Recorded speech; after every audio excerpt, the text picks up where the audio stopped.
ओम शांति 16 मे 2024 शुणिबा आजिर ईश्वरीय महावाक्य। श्री भगवान वाच मीठे बच्चे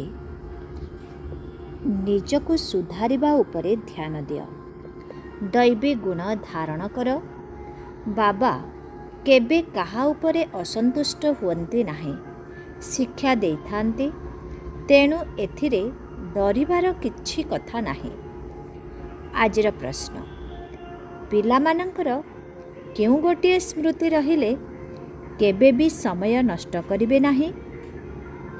पिलामानंकर केउ गोटिए स्मृति रहिले केबे भी समय नष्ट करिबे नाही?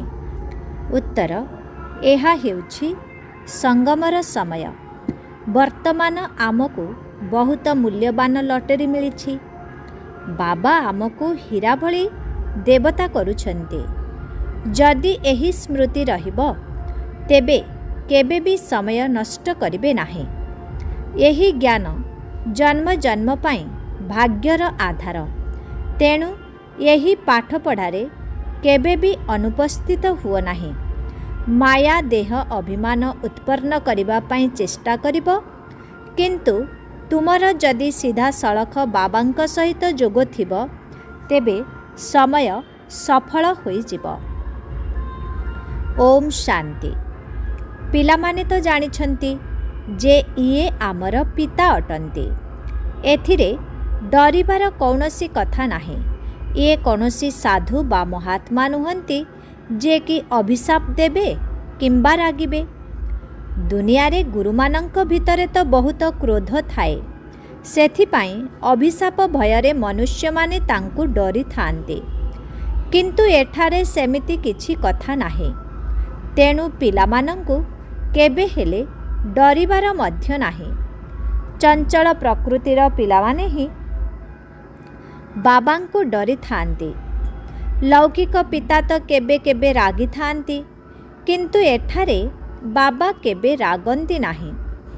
ये समस्तंकु बुझाउछन्ति, जदि बाबांकु मने न पकाइबो तेबे विकर्म विनाश हेबो नाही, बरं जन्म जन्मांतर पाई निजर ही क्षति करिबो।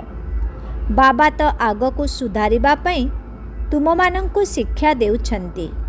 बाकी एभली नुहे कि बाबा असंतुष्ट हेउछन्ति। बाबा तो सर्वदा बुझाई चलीछन्ति। कहउछन्ति पिलामाने निजको सुधारिबा पाई जोगर यात्रा उपरे ध्यान दियो, ता सहित स्वदर्शन चक्र बुद्धि रे रख एवं दैवी गुण धारण कर।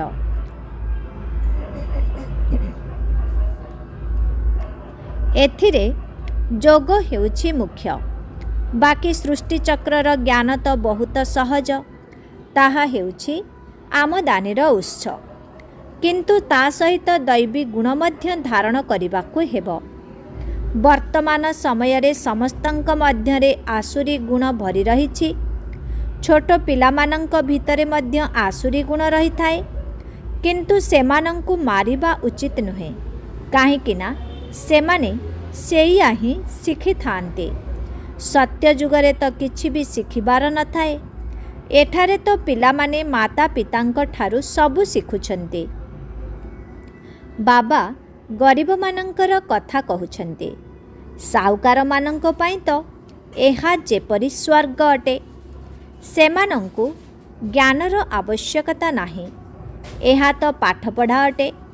सेथिपाई शिक्षकंकर आवश्यकता रहिछि, जे कि पिलामानंकु शिक्षा देबे, चरित्र सुधारिबे। तेबे बाबा गरीब मानंकर कथा कहउछन्ते। वर्तमानर अवस्था बहुत खराब। केते भल भल पिलामाने मध्य खराब होई जाउछन्ति। सेमाने निज माता पितांकु ही अनुकरण करुछन्ति। पुणी पिला बेलरु ही समस्ते खराब होई जाउछन्ति। पुणी पिला बेलरु ही समस्ते खराब होई जाउछन्ति। वर्तमान आत्मार पिता आसी कहउछन्ति, मु दीनबंधु अटे। मु तुममानंकु बुझाउछि। देख, एही दुनिया रे मनुष्य मानंकर कौन अवस्था होई गलानी। ଏହା ତ ତମୋ ପ୍ରଧାନ ଦୁନିଆ ଅଟେ। ତମୋ ପ୍ରଧାନତାର ମଧ୍ୟ କୌଣସି ସୀମା ରହିବା କଥା ନା। ବର୍ତ୍ତମାନ କଳିଯୁଗକୁ 1250 ବର୍ଷ କମ୍ ହୋଇଗଲାଣି। ଗୋଟିଏ ଦିନ ମଧ୍ୟ କମ୍ ବେଶୀ ହୋଇପାରିବ ନାହିଁ। ଯେତେବେଳେ ଦୁନିଆ ସମ୍ପୂର୍ଣ୍ଣ ତମୋ ପ୍ରଧାନ ଥିଲା, ସେତେବେଳେ ବାବାଙ୍କୁ ଆସିବାକୁ ପଡ଼ିଲା। ବାବା କହୁଛନ୍ତି, ମୁଁ ଡ୍ରାମାରେ ବନ୍ଧାୟମାନ ଅଟେ, ମୋତେ ଆସିବାକୁ ହିଁ ପଡ଼ୁଛି। ଆରମ୍ଭରେ କେତେ ଗରିବ ଏଠାକୁ ଆସିଲେ, ସାହୁକାର ମଧ୍ୟ ଆସିଲେ, ଉଭୟ ଏକାଠି ବସୁଥିଲେ। ବଡ଼ ଘରର କନ୍ୟାମାନେ ଘର ଛାଡ଼ି ପଳାଇ ଆସିଲେ, ସାଙ୍ଗରେ କିଛି ବି ଆଣିନଥିଲେ। ବହୁତ ଗଣ୍ଡଗୋଳ ମଧ୍ୟ ହେଲା। ଡ୍ରାମାରେ ଯାହା ହେବାର ଥିଲା ତାହା ହୋଇଗଲା। ଏମିତି ହେବ ବୋଲି କେବେ ଭାବିନଥିଲେ। ବ୍ରହ୍ମା ବାବା ନିଜେ ମଧ୍ୟ ଏସବୁ ଦେଖି ଆଶ୍ଚର୍ଯ୍ୟ ହେଉଥିଲେ ଯେ ଇଏ କ'ଣ ହେଉଛି। ଏହାଙ୍କର ଜୀବନ କାହାଣୀ ବହୁତ ଆଶ୍ଚର୍ଯ୍ୟଜନକ। ତାହା ମଧ୍ୟ ଡ୍ରାମାରେ ନିର୍ଦ୍ଧାରିତ ହୋଇ ରହିଛି। ବ୍ରହ୍ମା ବାବା ସମସ୍ତଙ୍କୁ କହିଲେ, ଘରୁ ଚିଠି ଲେଖି ନେଇ ଆସ। ସେମାନଙ୍କୁ କୁହ, ଆମେ ଜ୍ଞାନ ଅମୃତ ପାନ କରିବା ପାଇଁ ଯାଉଛୁ। ପୁଣି ସେମାନଙ୍କର ପତିମାନେ ବିଦେଶରୁ ଆସି କହିଲେ, ଆମକୁ ବିକାର ରୂପୀ ବିଷ ଦରକାର। ଏମାନେ କହିଲେ, ଆମେ ଜ୍ଞାନ ଅମୃତ ପାନ କରୁଛୁ, ତୁମକୁ ବିକାର ରୂପୀ ବିଷ କିଭଳି ଦେବୁ?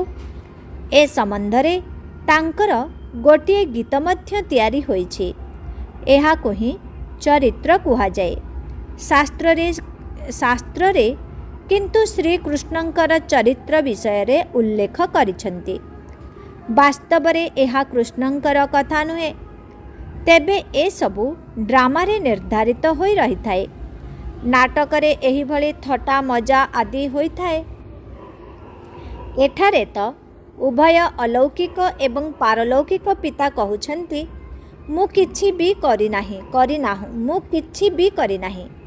ଏହା ତ ଡ୍ରାମାର ଖେଳ ଚାଲିଛି। ଆରମ୍ଭରେ ଛୋଟ ଛୋଟ ପିଲାମାନେ ପଳାଇ ଆସିଥିଲେ।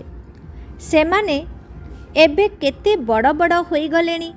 ସେମାନଙ୍କର କେତେ ସୁନ୍ଦର ସୁନ୍ଦର ନାମ ସନ୍ଦେଶୀ ପୁତ୍ରୀମାନେ ନେଇ ଆସିଲେ। ପୁଣି ସେମାନଙ୍କ ଭିତରୁ ଯେଉଁମାନେ ଘରକୁ ପଳାଇଗଲେ, ସେମାନଙ୍କର ତ ସେହି ନାମ ରହିଲା ନାହିଁ। ପୁଣି ତାଙ୍କର ସେହି ପୁରୁଣା ନାମ ଚାଲିଲା। ସେଥିପାଇଁ ବ୍ରାହ୍ମଣମାନଙ୍କର ମାଳା ତିଆରି ହେଉନାହିଁ। ତୁମ ପାଖରେ କିଛି ବି ନାହିଁ। ପ୍ରଥମେ ତୁମେ ମାଳା ଗଡ଼ାଉଥିଲ, କିନ୍ତୁ ଏବେ ତୁମେ ମାଳାର ଦାନା ହେଉଛ। ସତ୍ୟ ଯୁଗରେ ଭକ୍ତି ହୁଏ ନାହିଁ। ଏହି ଜ୍ଞାନକୁ ବୁଝିବାର ଅଛି ଏବଂ ଏହା ମଧ୍ୟ ଗୋଟିଏ ସେକେଣ୍ଡର ଜ୍ଞାନ ଅଟେ। ବାବାଙ୍କୁ ଜ୍ଞାନର ସାଗର କୁହାଯାଏ ନା। ଯଦି ସାରା ସାଗରକୁ କାଳି କରି ଦିଆଯିବ, ଜଙ୍ଗଲକୁ କଲମ କରି ଦିଆଯିବ, ତେବେ ମଧ୍ୟ ଜ୍ଞାନ ସରିବ ନାହିଁ। ତଥାପି ବି ଏହା ହେଉଛି ଗୋଟିଏ ସେକେଣ୍ଡର କଥା।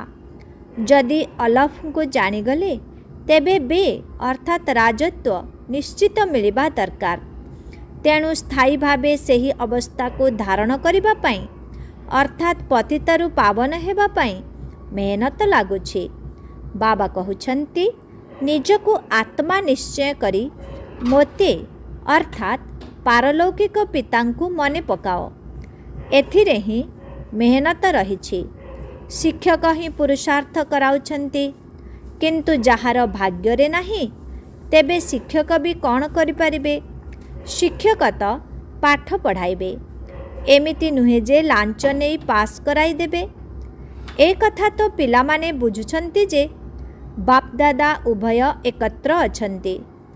ବହୁତ କନ୍ୟାମାନଙ୍କର ବାପଦାଦାଙ୍କ ନାମରେ ଚିଠି ଆସୁଛି। ଶିବ ବାବା ମାର୍ଫତ ପ୍ରଜାପିତା ବ୍ରହ୍ମା। ତୁମେମାନେ ଶିବ ବାବାଙ୍କ ଠାରୁ ଏହି ଭାଇ ଅର୍ଥାତ୍ ବ୍ରହ୍ମାଙ୍କ ଦ୍ୱାରା ସମ୍ପତ୍ତି ନେଉଛ। ତ୍ରିମୂର୍ତ୍ତି ଚିତ୍ରରେ ଦର୍ଶାଯାଇଛି ବ୍ରହ୍ମା ଦ୍ୱାରା ସ୍ଥାପନା। ତେଣୁ ବ୍ରହ୍ମାଙ୍କୁ କେବେ ସୃଷ୍ଟିକର୍ତ୍ତା କୁହାଯିବ ନାହିଁ। ତେବେ ବେହଦର ସୃଷ୍ଟିକର୍ତ୍ତା ତ ସେହି ଶିବ ବାବା ହିଁ ଅଟନ୍ତି। ତେବେ ପ୍ରଜାପିତା ବ୍ରହ୍ମା ମଧ୍ୟ ବେହଦ ବିଶ୍ୱର ହୋଇଗଲେ ନା। ପ୍ରଜାପିତା ବ୍ରହ୍ମା ଅଛନ୍ତି, ତେଣୁ ପ୍ରଜା ମଧ୍ୟ ବହୁତ ଥିବେ। समस्ते तांकु ग्रेट ग्रेट ग्रांडफादर कहउछंती, किंतु शिव बाबा को ग्रेट ग्रेट ग्रांडफादर कुहाजिब नाही। सीए तो समस्त आत्मा मानंकर पिता होई गले। आत्मा माने समस्ते हेले भाई भाई, पुणी शरीर धारण करिबा परे भौणी भाई हेउछंती। तेबे एही विशाल वंशावलीर मुख्य प्रजापिता ब्रह्मा होई गले। जेमिति लौकिकरे वंशावली रही थाए ना, सेही भली एहा हेउछि बेहदर वंशावली। आदम एवं बेबी, एडम एवं इव काहाकू कुहा जाउछि? ब्रह्मा सरस्वती को कुहाजिब ना। एबे एही परिवारर बहुत बड़ एबे एही परिवार तो बहुत बड़ होई गलानी। सारा वृक्ष जीर्णशीर्ण होई गलानी, पुणी नुआ हेबार अछि। एहाको भिन्न भिन्न धर्मर वृक्ष बोली कुहा जाउछि। एथिरे भिन्न भिन्न प्रकारर चेहरा रहिछि। जनकर चेहरा अन्य जनक चेहरा भली होई परिब नाही। जनकर चालीचलन अन्य जनक सहित मेल खाइब नाही। एहा ही हेउछि सबुठारु गुह्य रहस्य। एहाको अल्प बुद्धि संपन्न आत्मा तो बुझी पारिबे नाही। एहाको बुझिबा मध्य बहुत मुश्किल। आमे आत्मा माने हेले छोट बिंदु स्वरूप। परम पिता परमात्मा मध्य छोट बिंदु स्वरूप अटंती। एठारे एही ब्रह्मांकर आत्मा निकटरे आसी बसुछंती। आत्मा केबे हेले छोट बड़ हुए नाही। बापदादा उभयंकर एकत्र अभिनय बापदादा उभयंकर एकत्र अभिनय बहुत आश्चर्यपूर्ण अटे। बाबा एही अनुभवी रथर आधार नेइछंती। बाबा निजे कहउछंती, एहा हेउछि भाग्यशाली रथ। एही घरे अथवा रथरे आत्मा विराजमान अछि। तेणु मु एभली बाबांको निजर घर अथवा शरीर रूपी रथ को जदि भड़ारे देली, तेबे मोते कौन कुहाजिब?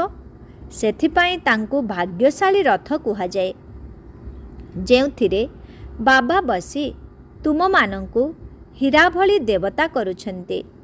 आगरु कौन ए सबु बुझुथिल कि? बिल्कुल तुच्छ बुद्धि थिल। एबे तुमे पिला माने सबु किछि बुझिगलनि। तेणु भल भावरे पुरुषार्थ करिबा दरकार। केबे व्यर्थरे समय नष्ट करिबा उचित नुहे। स्कूल जीवन रे जदि समय नष्ट करिब, तेबे फेल होई जिब। बाबा वर्तमान तुम मानंकु बहुत बड़ लटेरी देउछन्ते। केही जदि राजांक घरे जन्म नै थांती, तेबे ताहा जेपरि तांकु लटेरी मिलिगला ना। जदि गरीब घरे जन्म नेबे, तेबे एहाकु कौन लटेरी कुहाजिब कि? एहा हेउछि सबुठारु उच्च लटेरी। तेणु एथिरे व्यर्थरे समय नष्ट करिबा उचित नुहे। बाबा जानिछन्ति वर्तमान मायार मुष्टियुद्ध चलिछि। घड़ी घड़ी माया देह अभिमानी करि देउछि। वर्तमान तुमर सीधासळख बाबांक सहित जोग रहिछि। वर्तमान बाबा तुम सम्मुखरे बसिछन्ति। सेथिपाई तुमे माने ड्रामा अनुसारे एठाकु सतेज हेबा पाई आसुछ। बाबा कहउछन्ति, मु तुमकु जहा बुझाउछि ताकु धारण करिबाकु हेबो। एही ज्ञान मध्य तुमकु एबे ही मिलुछि। पुणी धीरे धीरे एही ज्ञान प्रायतः लोप पाइजिब। अंतिम समय रे असंख्य आत्मा शांति धाम को चली जिबे। पुणी अधा कल्प परे भक्ति मार्ग आरंभ हेबो। अधा कल्परु तुमे वेद शास्त्र पढ़ी पढ़ी आसीछ, भक्ति करी करी आसीछ। एबे तुमको मुख्य कथा बुझा जाउछि कि तुमे बाबांकु मने पकाओ, तेबे तुमर जन्म जन्मांतरर विकर्म विनाश होई जिवो। एही ज्ञान हेउछि रोजगारर उत्स। एहार आधार रे ही तुमे पद्मा पदम भाग्यशाली हेउछ, स्वर्गर मालिक हेउछ। सेठारे तो सबु प्रकारर सुख रहिछि। बाबा तुम मानंकु मने पकाई देउछन्ते। मु तुम मानंकु स्वर्गरे केते असरंती सुख देइथिली। तुमे माने विश्वर मालिक थिल, पुणी सबु किछि हराई देल। कारण तुमे रावणर गुलाम होइगल। राम एवं रावणर एहा केते आश्चर्यजनक खेल अटे। ଏହା ପୁନର୍ବାର କଳ୍ପ ପରେ ମଧ୍ୟ ହେବ। ଏହା ଅନାଦି ପୂର୍ବ ପ୍ରସ୍ତୁତ ଖେଳ। ସ୍ୱର୍ଗରେ ତୁମେମାନେ ସଦା ସୁସ୍ଥ ଏବଂ ସମ୍ପତ୍ତିବାନ ହୋଇ ରହୁଛ। ଏଠାରେ କିନ୍ତୁ ଗୋଟିଏ ଜନ୍ମ ସୁସ୍ଥ ରହିବା ପାଇଁ ମନୁଷ୍ୟମାନେ କେତେ ଖର୍ଚ୍ଚ କରୁଛନ୍ତି। ତୁମକୁ ଅଧାକଳ୍ପ ପର୍ଯ୍ୟନ୍ତ ସମ୍ପୂର୍ଣ୍ଣ ସୁସ୍ଥ ରହିବାରେ କ'ଣ କିଛି ଖର୍ଚ୍ଚ ହେଉଛି କି? ଗୋଟିଏ ନୂଆ ପଇସା ମଧ୍ୟ ଖର୍ଚ୍ଚ ହେଉନାହିଁ। ଦେବତାମାନେ ସଦା ସ୍ୱାସ୍ଥ୍ୟବାନ ଅଟନ୍ତି ନା?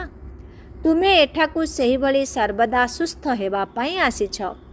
ତେବେ ଏକମାତ୍ର ବାବାଙ୍କ ବ୍ୟତୀତ ଅନ୍ୟ କେହି ହେଲେ ମଧ୍ୟ ସମସ୍ତଙ୍କୁ ସଦାକାଳ ପାଇଁ ସ୍ୱାସ୍ଥ୍ୟବାନ କରିପାରିବେ ନାହିଁ। ତୁମେ ଏବେ ସର୍ବଗୁଣ ସମ୍ପନ୍ନ ହେଉଛ। ଏବେ ତୁମେ ସଙ୍ଗମ ଯୁଗରେ ଅଛ ନା? ବାବା ତୁମକୁ ନୂଆ ଦୁନିଆର ମାଲିକ କରାଉଛନ୍ତି। ତେବେ ଡ୍ରାମା ଅନୁସାରେ ଯେ ପର୍ଯ୍ୟନ୍ତ ତୁମେ ବ୍ରାହ୍ମଣ ନ ହୋଇଛ, ଯେ ପର୍ଯ୍ୟନ୍ତ ଏହି ପୁରୁଷୋତ୍ତମ ସଙ୍ଗମ ଯୁଗରେ ବାବାଙ୍କ ନିକଟକୁ ପୁରୁଷୋତ୍ତମ ହେବା ପାଇଁ ନ ଆସିଛ, ସେ ପର୍ଯ୍ୟନ୍ତ ଦେବତା ହୋଇପାରିବ ନାହିଁ। ଆଚ୍ଛା, ଆଜି ବାବା ପିଲାମାନଙ୍କୁ ଆତ୍ମିକ ଡ୍ରିଲ୍ ଶିଖାଇଲେ, ଜ୍ଞାନ ମଧ୍ୟ ଶୁଣାଇଲେ ଏବଂ ତୁମ ସନ୍ତାନମାନଙ୍କୁ ସାବଧାନ ମଧ୍ୟ କରାଇଲେ। ତେଣୁ ଅବହେଳା କର ନାହିଁ। ଓଲଟା ସୋଲଟା କଥା ମଧ୍ୟ କହିବା ଉଚିତ ନୁହେଁ। ଶାନ୍ତିରେ ରୁହ ଏବଂ ବାବାଙ୍କୁ ମନେ ପକାଅ। ଆଚ୍ଛା, ମିଠେ ମିଠେ ଶିଖିଲାଧି ସନ୍ତାନମାନଙ୍କ ପ୍ରତି ମାତୃପିତା ବାପଦାଦାଙ୍କର ମଧୁର ସ୍ନେହଭରା ସ୍ମୃତି ଏବଂ ସୁପ୍ରଭାତ। ଆତ୍ମିକ ପିତାଙ୍କର ଆତ୍ମିକ ସନ୍ତାନମାନଙ୍କୁ ନମସ୍ତେ। ଆତ୍ମିକ ସନ୍ତାନମାନଙ୍କର ଆତ୍ମିକ ପିତାଙ୍କୁ ଓମ୍ ଶାନ୍ତି। ନମସ୍ତେ ନମସ୍ତେ ନମସ୍ତେ ନମସ୍ତେ ନମସ୍ତେ। ଓମ୍ ଶାନ୍ତି। ଶୁକ୍ରିୟା ବାବା, ଶୁକ୍ରିୟା। ଧାରଣା ପାଇଁ ମୁଖ୍ୟ ସାର 1 ନମ୍ବର। ନିଜର ବିକର୍ମ ବିନାଶ କରିବା ସହିତ ନିଜର ଚରିତ୍ରକୁ ସୁଧାରିବା ପାଇଁ ଯୋଗର ଯାତ୍ରା ଉପରେ ପୁରା ଧ୍ୟାନ ଦେବାକୁ ହେବ। ଦୈବୀ ଗୁଣ ଧାରଣ କରିବାକୁ ହେବ। 2 ନମ୍ବର। ଦେବତା ହେବା ପାଇଁ ସଙ୍ଗମ ଯୁଗରେ ପୁରୁଷୋତ୍ତମ ହେବାର ପୁରୁଷାର୍ଥ କରିବାକୁ ହେବ। ଭୁଲ କର୍ମ କରି ନିଜର ସମୟ ନଷ୍ଟ କରିବାର ନାହିଁ। ଆଜିର ବରଦାନ, ଜ୍ଞାନ ରୂପକ ଶ୍ରେଷ୍ଠ ସମ୍ପତ୍ତିକୁ ମହାଦାନୀ ହୋଇ ଦାନ କରୁଥିବା ମାଷ୍ଟର ଜ୍ଞାନର ସାଗର ଭବ। ବାବା ଯେପରି ଜ୍ଞାନର ସାଗର ଅଟନ୍ତି, ସେହିପରି ମାଷ୍ଟର ଜ୍ଞାନର ସାଗର ହୋଇ ଅନ୍ୟମାନଙ୍କୁ ଜ୍ଞାନର ଦାନ ଦେଇ ଚାଲ। ଜ୍ଞାନ ରୂପକ କେତେ ଶ୍ରେଷ୍ଠ ସମ୍ପତ୍ତି ତୁମମାନଙ୍କ ପାଖରେ ଅଛି। ସେହି ସମ୍ପତ୍ତିରେ ନିଜେ ଭରପୁର ହୋଇ ଯୋଗର ଅନୁଭବ ଆଧାରରେ ଅନ୍ୟମାନଙ୍କର ସେବା କର। ଯେଉଁ ସବୁ ସମ୍ପତ୍ତି ଗୁଡ଼ିକ ତୁମକୁ ମିଳିଛି, ମହାଦାନୀ ହୋଇ ସେଗୁଡ଼ିକୁ ଦାନ କରିଚାଲ। କାହିଁକି ନା ଏହି ସବୁ ସମ୍ପତ୍ତି ଗୁଡ଼ିକୁ ଯେତେ ଦାନ କରିବ, ତାହା ସେତିକି ବଢ଼ି ଚାଲିବ। ତେଣୁ ମହାଦାନୀ ହେବା ଅର୍ଥ ଦେବା ନୁହେଁ, ବରଂ ଆହୁରି ଅଧିକ ଭରପୁର କରିବା। ଆଜିର ସ୍ଲୋଗାନ, ଜୀବନ ମୁକ୍ତ ସ୍ଥିତିର ଅନୁଭବ କରିବା ସହିତ ଦେହଠାରୁ ଭିନ୍ନ ବିଦେହୀ ହେବା ହିଁ ପୁରୁଷାର୍ଥର ଶ୍ରେଷ୍ଠ ଅବସ୍ଥା ଅଟେ। ଜୀବନ ମୁକ୍ତ ସ୍ଥିତିର ଅନୁଭବ କରିବା ସହିତ ଦେହଠାରୁ ଭିନ୍ନ ବିଦେହୀ ହେବା ହିଁ ପୁରୁଷାର୍ଥର ଶେଷ ଅବସ୍ଥା ଅଟେ। ଓମ୍ ଶାନ୍ତି। ମାତେଶ୍ୱରୀ ଜୀଙ୍କର ମଧୁର ମହାବାକ୍ୟ। ଗୁପ୍ତ ବେଶଧାରୀ ପରମାତ୍ମାଙ୍କ ସମ୍ମୁଖରେ କନ୍ୟାମାନଙ୍କର ମାତାମାନଙ୍କର ସନ୍ନ୍ୟାସ। ବର୍ତ୍ତମାନ ଦୁନିଆର ମନୁଷ୍ୟମାନଙ୍କର ଏହି ବିଚାର ଆସିବା ଦରକାର କି ଏହି କନ୍ୟାମାନେ ମାତାମାନେ ସନ୍ନ୍ୟାସ କାହିଁକି ନେଇଛନ୍ତି? ଏହା କୌଣସି ହଠଯୋଗ କର୍ମ ସନ୍ନ୍ୟାସ ନୁହେଁ, କିନ୍ତୁ ବିଲକୁଲ ସହଜ ରାଜଯୋଗ କର୍ମଯୋଗ ସନ୍ନ୍ୟାସ ନିଶ୍ଚିତ ଅଟେ। ପରମାତ୍ମା ନିଜେ ଆସିଛନ୍ତି ବଞ୍ଚି ଥାଉ ଥାଉ ଦେହ ସହିତ ଦେହର ସବୁ କର୍ମେନ୍ଦ୍ରିୟ ଗୁଡ଼ିକର ମନରୁ ସନ୍ନ୍ୟାସ କରାଇବା ପାଇଁ, ଅର୍ଥାତ୍ 5 ବିକାରର ସମ୍ପୂର୍ଣ୍ଣ ସନ୍ନ୍ୟାସ କରିବା ନିଶ୍ଚିତ ଦରକାର। ପରମାତ୍ମା ଆସି କହୁଛନ୍ତି, ଦାନ ଦେଲେ ଗ୍ରହଣ ଛାଡ଼ିଯିବ। ଅଧା କଳ୍ପରୁ ଲାଗିଥିବା ମାୟାର ଗ୍ରହଣ ଦ୍ୱାରା ଆତ୍ମା କଳା ହୋଇଯାଇଛି। ତାକୁ ପୁଣି ପବିତ୍ର କରିବାକୁ ହେବ। ଦେଖ, ଦେବତାମାନଙ୍କର ଆତ୍ମା କେତେ ପବିତ୍ର ଏବଂ ଚମତ୍କାରୀ ଅଟେ। ଯେତେବେଳେ ଆତ୍ମା ପବିତ୍ର ଥାଏ, ତେବେ ଶରୀର ମଧ୍ୟ ନିରୋଗୀ ପବିତ୍ର ମିଳିଥାଏ। କିନ୍ତୁ ଏହି ସନ୍ନ୍ୟାସ ସେତେବେଳେ ହୋଇପାରିବ ଯେତେବେଳେ ତାର ପ୍ରତିବଦଳରେ କୌଣସି ପ୍ରାପ୍ତିର ନିଶା ରହିବ। ଯଦି ଗରିବ ପିଲା ସାହୁକାରଙ୍କର ପୋଷ୍ୟପୁତ୍ର ହୋଇଥାଏ, ସେତେବେଳେ ନିଶ୍ଚିତ କିଛି ଦେଖି ସାହୁକାରଙ୍କର ପୋଷ୍ୟ ହୋଇଥାଏ ନା। ପରନ୍ତୁ ସାହୁକାରର ପିଲା ଗରିବର ପୋଷ୍ୟ ହେବାକୁ ଚାହିଁବ ନାହିଁ। ତେବେ ଏହା କୌଣସି ଅନାଥ ଆଶ୍ରମ ନୁହେଁ। ଏହା ତ ବଡ଼ ବଡ଼ ଧନବାନ ଉଚ୍ଚ କୁଳୀନ ମାତାକନ୍ୟାମାନେ ଅଛନ୍ତି, ଯାହାଙ୍କ ପାଇଁ ମାୟାବୀ ଦୁନିଆର ଲୋକମାନେ ଏବେ ମଧ୍ୟ ଚାହୁଁଛନ୍ତି ଯେ ସେମାନେ ଘରକୁ ଫେରିଆସନ୍ତୁ। ପରନ୍ତୁ ଭାବିବା କଥା, ଏମାନେ କ'ଣ ପ୍ରାପ୍ତ କରିଛନ୍ତି ଯେ ଏମାନେ ଏହି ମାୟାର ଧନ ପଦାର୍ଥ ଅର୍ଥାତ୍ ସର୍ବସ୍ୱ ସନ୍ନ୍ୟାସ କରିଦେଇଛନ୍ତି। ତେଣୁ ନିଶ୍ଚିତ ସେମାନଙ୍କୁ ଲୌକିକ ସୁଖଠାରୁ ଅଧିକ କିଛି ସୁଖ ଶାନ୍ତିର ପ୍ରାପ୍ତି ହେଉଛି। ତେଣୁ ତ ସେମାନେ ସେହି ଧନ ପଦାର୍ଥକୁ ଦୂରେଇ ଦେଇଛନ୍ତି। ଯେପରି ରାଜା ଗୋପୀଚାନ୍ଦ ଅଥବା ମୀରା ରାଜଗଦି ଓ ରାଣୀର ଅଧିକାରଠାରୁ ସନ୍ନ୍ୟାସ କରିନେଇଥିଲେ। ଏହା ହେଉଛି ଈଶ୍ୱରୀୟ ଅତୀନ୍ଦ୍ରିୟ ଅଲୌକିକ ସୁଖ, ଯାହା ଆଗରେ ଦୁନିଆର ପଦାର୍ଥ ତୁଚ୍ଛ ଅଟେ। ସେମାନଙ୍କୁ ଏହା ଜଣାଅଛି ଯେ ଏହି ମର୍ଜିବା ଜନ୍ମ ନେଲେ ଆମେ ଜନ୍ମ ଜନ୍ମାନ୍ତର ପାଇଁ ଅମରପୁରୀର ରାଜତ୍ୱ ପ୍ରାପ୍ତ କରିବୁ। ତେଣୁ ତ ଭବିଷ୍ୟତର ଭାଗ୍ୟ ଗଢ଼ିବାର ପୁରୁଷାର୍ଥ କରୁଛୁ। ପରମାତ୍ମାଙ୍କର ସନ୍ତାନ ହେବା ଅର୍ଥାତ୍ ପରମାତ୍ମାଙ୍କ ନିକଟରେ ସମର୍ପିତ ହୋଇଯିବା, ସବୁକିଛି ତାଙ୍କୁ ଅର୍ପଣ କରିଦେବା ଏବଂ ପୁଣି ତା ପ୍ରତିବଦଳରେ ସିଏ ଅବିନାଶୀ ପଦ ଦେଉଛନ୍ତି। ଏହି ମନୋକାମନା ପରମାତ୍ମା ହିଁ ଆସି ସଙ୍ଗମ ସମୟରେ ପୂର୍ଣ୍ଣ କରିଥାନ୍ତି। କାରଣ ତୁମେ ଜାଣିଛ ଯେ ବିନାଶର ଜ୍ୱାଳାରେ ତନ୍ ମନ ଧନ ସବୁକିଛି ଭସ୍ମୀଭୂତ ହୋଇଯିବ। ତେଣୁ କାହିଁକି ପରମାତ୍ମାଙ୍କ ସେବା ଉଦ୍ଦେଶ୍ୟରେ ସଫଳ ନ କରିବୁ? ବର୍ତ୍ତମାନ ଏହି ରହସ୍ୟକୁ ବୁଝିବାକୁ ହେବ ଯେ ଯଦି ସବୁକିଛି ବିନାଶ ହୋଇଯିବ, ତେବେ ମୁଁ ବି ନେଇକରି କ'ଣ କରିବି? ଆମକୁ ତ କୌଣସି ସନ୍ନ୍ୟାସୀମାନଙ୍କ ଭଳି ମହାମଣ୍ଡଳେଶ୍ୱରଙ୍କ ଭଳି ଏଠାରେ ମହଲ ଆଦି ତିଆରି କରି ବସିବାର ନାହିଁ। ପରନ୍ତୁ ଈଶ୍ୱର ଅର୍ଥେ ବୀଜ ବପନ କଲେ ସେଠାରେ ଭବିଷ୍ୟତ ଜନ୍ମ ଜନ୍ମାନ୍ତର ପାଇଁ ପ୍ରାରବ୍ଧ ମିଳିବ। ଏହା ହେଉଛି ଗୁପ୍ତ ରହସ୍ୟ। ପ୍ରଭୁ ତ ଦାତା ଅଟନ୍ତି, ଗୋଟିଏ ଦେଲେ 100 ପାଇବ। କିନ୍ତୁ ଏହି ଜ୍ଞାନରେ ପ୍ରଥମେ ସହିବାକୁ ପଡ଼ିଥାଏ। ଯେତେ ସହିବେ ଶେଷରେ ସେତିକି ପ୍ରଭାବ ଦେଖିବାକୁ ମିଳିବ। ସେଥିପାଇଁ ଏବେଠାରୁ ପୁରୁଷାର୍ଥ କର। ଆଚ୍ଛା, ଓମ୍ ଶାନ୍ତି।